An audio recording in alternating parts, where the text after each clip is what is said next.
Thank you, Carla, and good afternoon.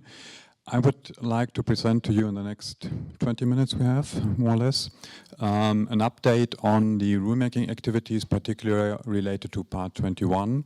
But I also prepared two different topics, or two other topics. We very often receive the question, how can I contribute to rulemaking? What if I have a question, when I have a proposal? I see a safety issue where I want the agency to consider taking action.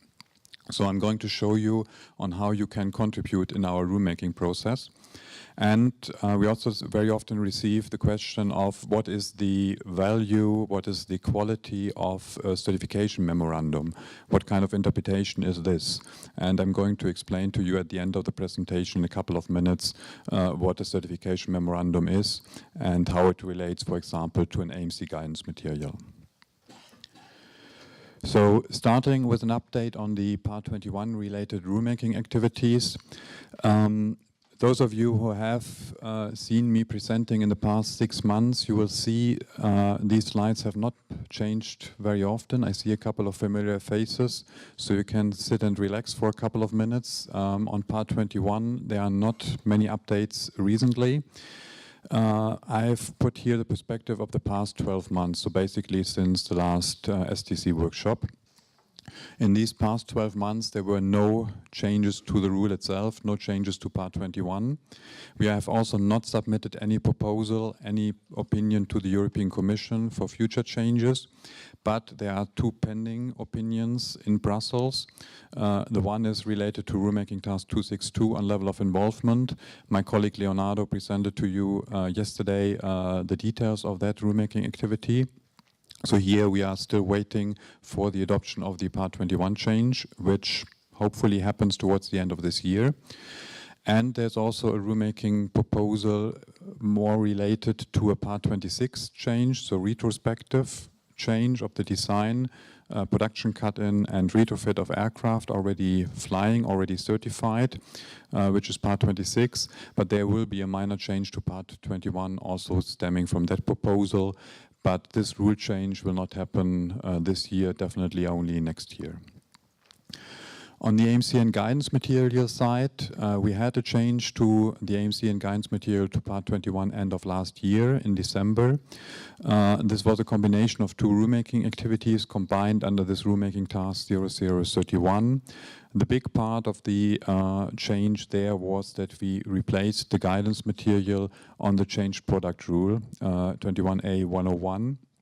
It's a guidance that we developed together with our bilateral partners and which have also been implemented or are in the process of being implemented by our bilateral partners in Brazil, US and Canada. And then there was a small amendment, additional guidance on the qualification of lead flight test engineers, which is related in these provisions at the bottom of the slide, 21A 43, etc. So that is what has happened recently on rule changes. What you can expect in the coming, I'm not too optimistic, I don't want to be too optimistic here in the, let's say, coming months. We will change the AMC and guidance material of Part 21 in relation to this rulemaking task 609, Part 21 proportionality. It's the first phase of a rulemaking activity where we want to bring more scalability into Part 21 for production organizations and design organizations. So it's predominantly focusing on the organization approval requirements. And we want to get away a little bit from the existing AMC guidance material, which are more looking into processes instead of the outcome of the processes. Here on this rulemaking task, we had presented in June or July last year a first idea in a focus consultation workshop. So instead of a notice of proposed amendment, we organized a workshop where we presented initial ideas, also an initial draft of the changed AMC. And based on the comments and further internal discussions, we are now working to finalize that. But based on the text that we had presented last year, there are quite some substantial changes on how we want to develop these AMC guidance material. So the discussions are still ongoing, and we also may want, or we're discussing that at the moment, we may want to come back to you to propose the new AMC guidance material and to seek your comments once more before finalizing and really adopting these AMC guidance material.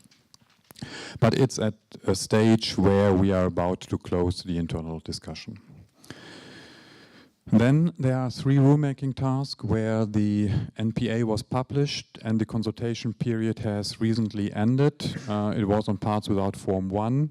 So the consultation started in December and ended in February or March this year.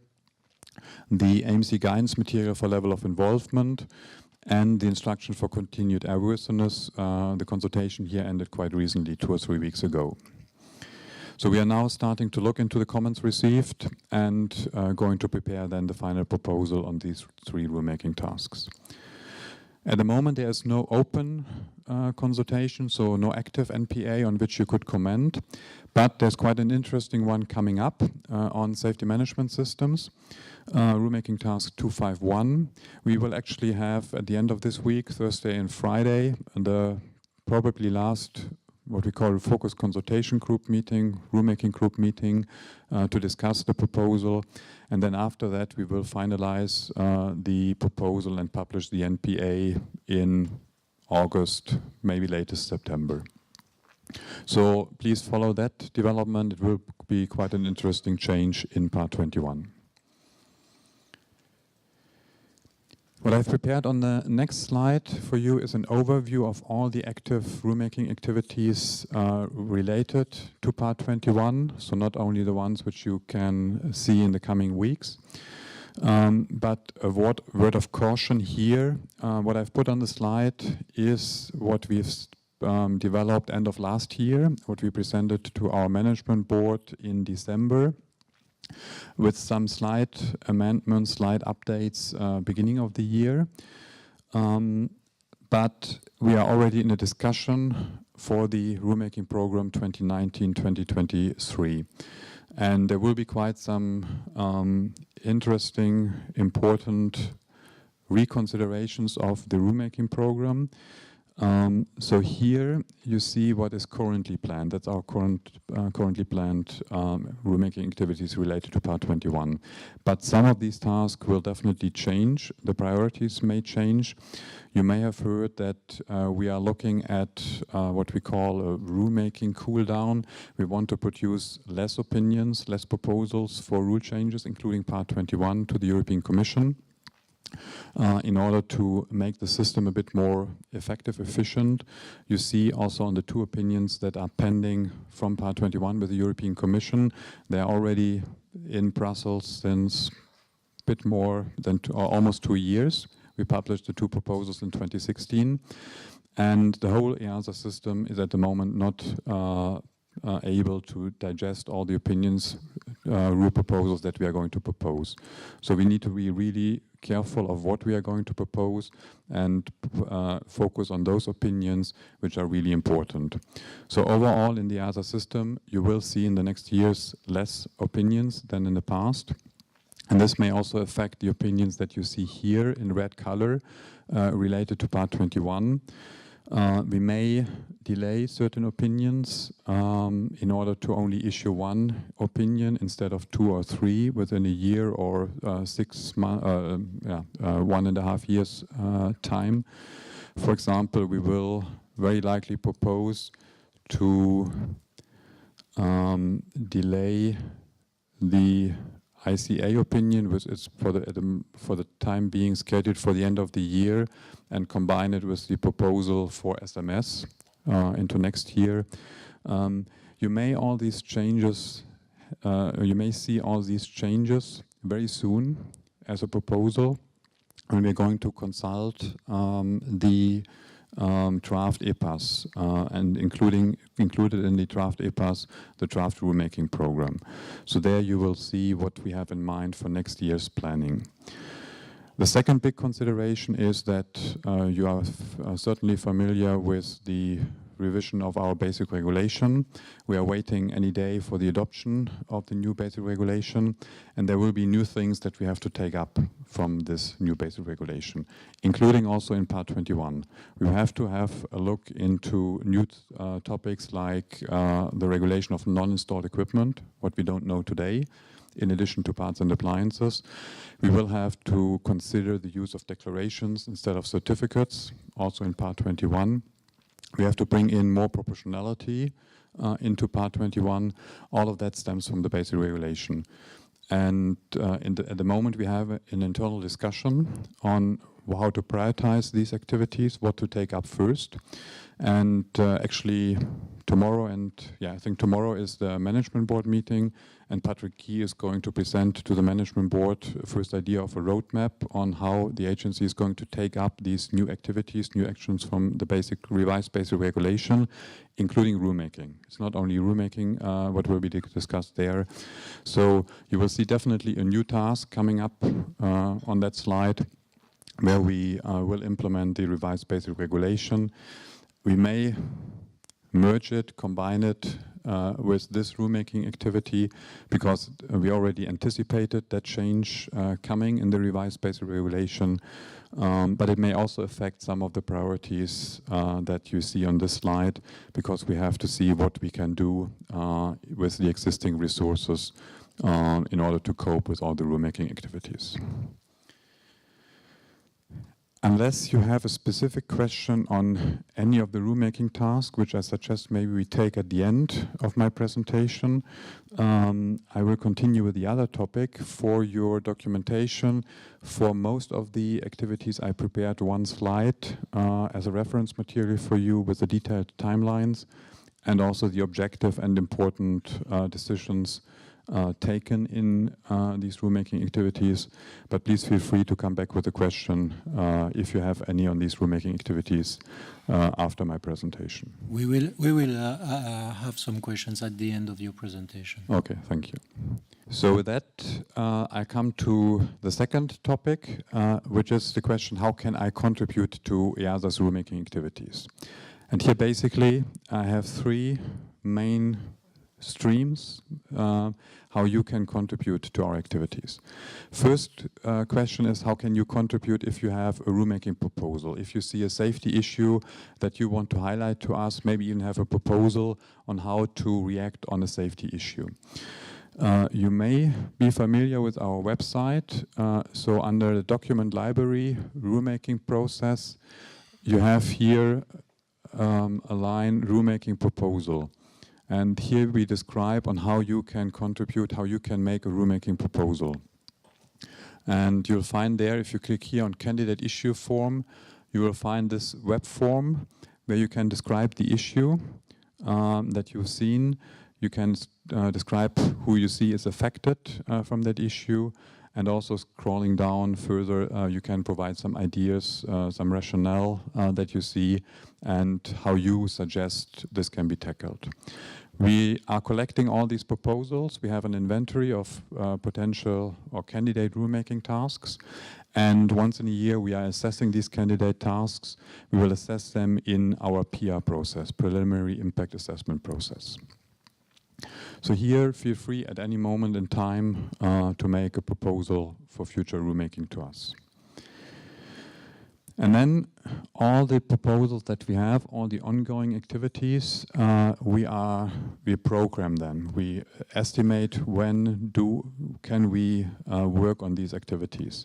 And there are three different possibilities for you to contribute to that, mainly through your through your associations, which are represented in our advisory bodies. In most of the cases for the STC, for US and STC holders, we are talking about the DMTech, which is the industry advisory body for design and maintenance issues. Here we have an ongoing discussion about the DMTech members. So there's a forum available where you can have daily discussions amongst yourself and with EASA. We have 2 meetings a year, and typically one of the meetings, the one in spring, we focus on planning and programming activities. So we are seeking the advice from you on how we should plan our activities in the coming years. So through your representatives in that meeting, you can contribute to our programming activities.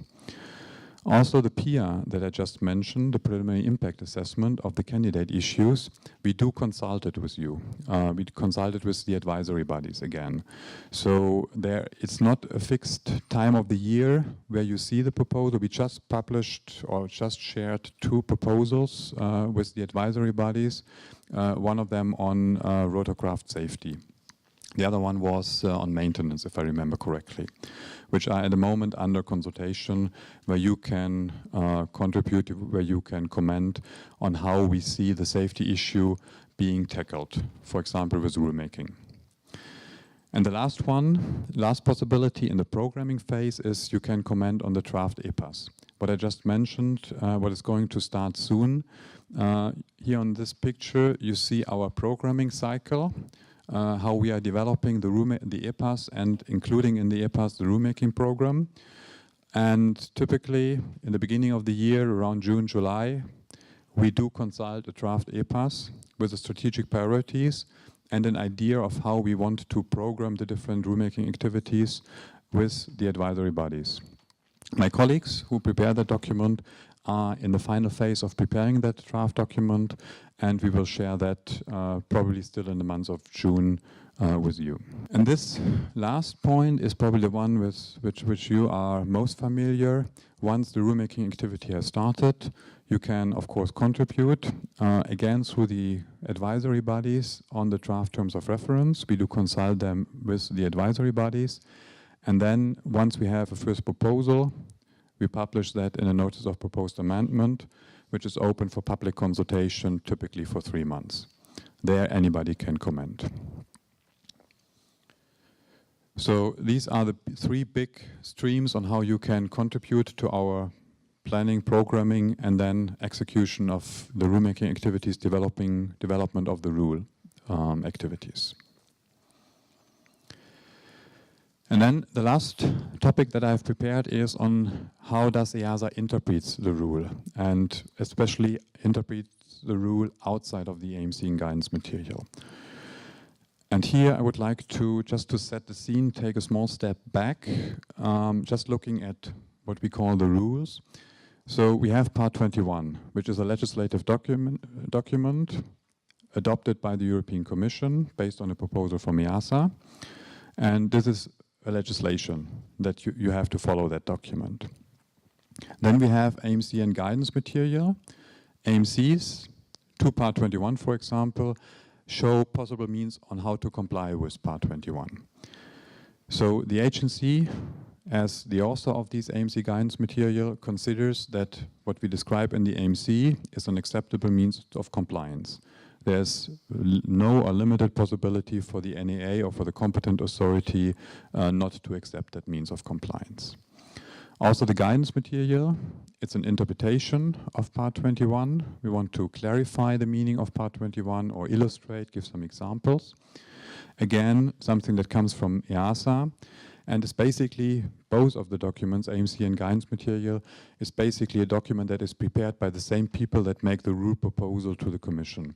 So in a bit of a untechnical term, I would say AMC and guidance material is what is the legislator's understanding of how the regulation can be applied or can be applied best.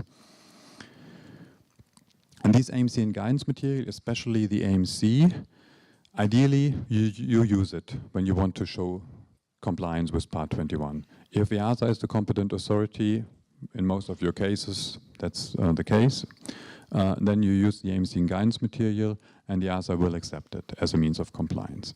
But nothing prevents you from, first, we don't have AMC and guidance material to each and everything. So if there's no AMC, you have to determine the means how you want to comply with Part 21. And then it's for the competent authority, for example, EASA, to assess whether you demonstrate compliance. But even when an AMC exists, you don't have to use the AMC. You can choose a different means of compliance. And then again, the competent authority has to assess whether this is a proper compliance with Part 21. And now I'm coming to the issue of the cert memos. as a competent authority, you always have the need to further clarify how you interpret the rules, how you apply the rules. Every authority does it.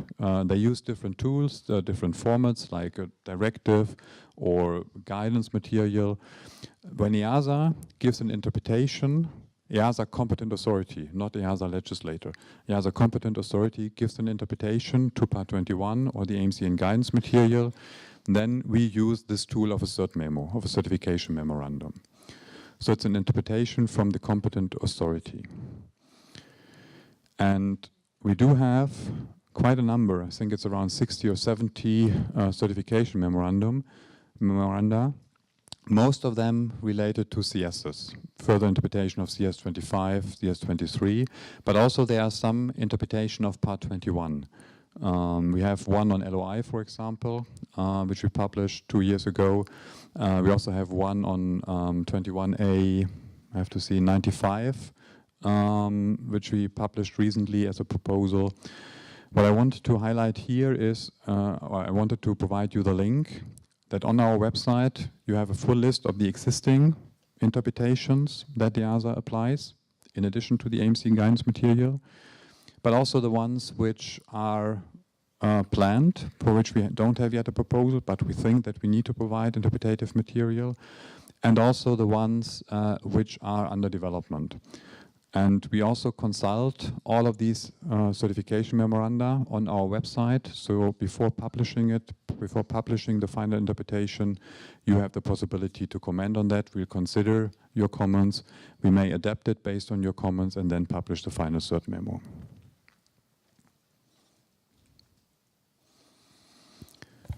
So, do you have any question on Michael, any of these three topics? Yeah, thank you for reminding us that tomorrow there will be the management board in this room. So we are not allowed to be too late this afternoon leaving the room because it has to be reorganized for our management board. So we'll take only 2 questions. First, is there anyone in the audience who would like to ask a question first before we go to Slido? No, okay. So we have one question from Slido, very specific about complex ETSO rulemaking. Is there a consolidated timeline for the changes to organizational requirements for complex ETSOs? For complex? ETSO. Okay. The one who has asked that question, can you please clarify? Mr. Fabio Acquaroli, are you in the Boeing room or in the Airbus room?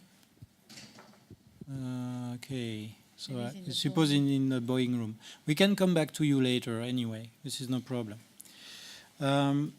Second question is more generic about rulemaking, release of new rules. It is on our website, but is there any other means of notifying the design organizations of the issuance of new rules? I don't think that we have a structured process. So indeed, it's on the website, as you mentioned, and we try to inform on every occasion, like the one here, about the timelines of the rulemaking task. When can you expect a proposal from our side, and then also when do we expect the Commission to adopt the rule change?